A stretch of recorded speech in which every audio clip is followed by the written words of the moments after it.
Hello friends, তোমার সবাই কেমন আছো? চলে আসলাম আরও একটা মিনি ব্লগ নিয়ে। আজকে যাচ্ছি হলো ব্যারাকপুরে। ব্যারাকপুরে যাওয়ার কারণটা হচ্ছে আমার ল্যাপটপে কিছুদিন ধরে খুব সমস্যা হচ্ছে, জানি না কেন।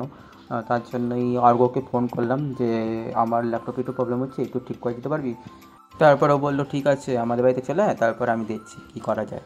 তারপরে ওর কথা মতো বাড়ি থেকে বেরিয়ে পড়লাম আর চলে আসলাম স্টেশনে। স্টেশন থেকে ট্রেন ধরে নিলাম। ট্রেনে উঠে বাইরের ভিউ দেখছিলাম। বাইরের ভিউটা দেখে বুঝতেই পারছো আকাশটা আজকে খুব পরিষ্কার, কোনো মেঘলা ওয়েদার নেই। তারপরে যে পৌঁছে গেলাম ব্যারাকপুর স্টেশন। ব্যারাকপুর স্টেশন থেকে ওপারে চলে যাব।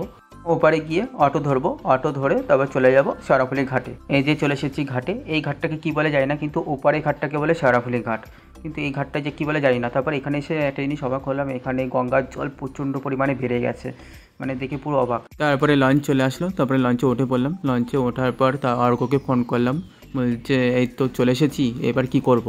তারপরে ও বললো একটা ঠিকানা দিল, বলছে এই ঠিকানায় চলে আস, মানে টোটো ধরে চলে আয়, বেশিক্ষণ লাগবে না। তারপরে এই যে পার করে নিয়েছি শেওড়াফুলির এই ঘাটের এখানে আসলেই বোঝা যায় যে তারকেশ্বরে চলে এসেছি। এই যে সব দোকানদারগুলো প্রস্তুত নিচ্ছে, সামনে শ্রাবণ মাস।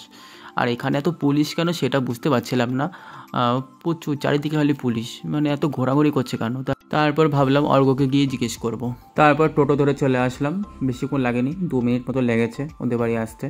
তারপরে এসেই আমি ওকে ল্যাপটপ ধরিয়ে দিয়েছি, এনে ঠিক কর। তারপর ও দেখছিল। তারপর ওদের বাড়িতে প্রায় 3 ঘন্টা ধরে এই চললো, মানে যুদ্ধ চললো ল্যাপটপ নিয়ে। ওর ল্যাপটপটা ভালোই চলছে, কিন্তু আমার ল্যাপটপে এত কিসের সমস্যা বুঝতে পারছিলাম না। তারপরে 3 ঘন্টা পর আমার আর ভালো লাগছে না, বলছে চল ছাদে চল। ছাদে যাওয়ার পর ওকে জিজ্ঞেস করলাম এখানে তো পুলিশ কেন। তারপর ও বললো সামনে মেলা। আমি বললাম ও শ্রাবণ মাসের মেলা। তারপরে ওদের বাড়ি থেকে কিছু খেয়ে দিয়ে বেরিয়ে পড়লাম বাড়ি যাওয়ার উদ্দেশ্যে। এখন প্রায় 5টার মতো বাজে। তারপরে এই যে চলে এসেছি লঞ্চ ঘাটে, আবার শেওড়াফুলি লঞ্চ ঘাট। তারপর লঞ্চ ঘাট পার করে চলে যাব ওপারে। ওপারে যখন যাচ্ছিলাম তখন দেখি গঙ্গার স্রোত আরও বেড়েই গেছে, মানে জোয়ার আসছে কিছুক্ষণ বাদে, মানে জোয়ার আসবে। এর জন্য এই যে পার করে নিয়েছি, এবার আর কোনো টেনশন নেই। এবার অটো ধরে স্টেশনে যেতে পারলে হয়।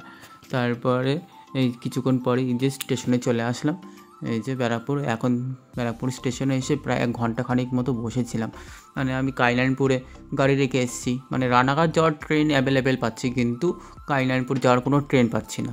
তারপর 1 ঘন্টা পর একটা ট্রেন পেলাম, পেলাম, তাও কৃষ্ণনগর লোকাল। এই ট্রেনটা এত পরিমাণে ভিড় হয় তোমরা তো জানোই। এই যে চলে এসেছি কাইনারপুরে। এখন গাড়িটা নিয়ে নেবো গ্যারেজ থেকে, গাড়িটা নিয়ে চলে যাবো বাড়ি। ভেবেছিলাম 8টার মধ্যে বাড়ি চলে আসবো, সেই 9টাই বাজলো, লেট হয়েই গেল। চলো আজকের জন্য এটুকু, সবাই খুব ভালো থেকো, আবার দেখা হবে নেক্সট কোনো মিনি ব্লগে। আপাতত টাটা, বাই বাই।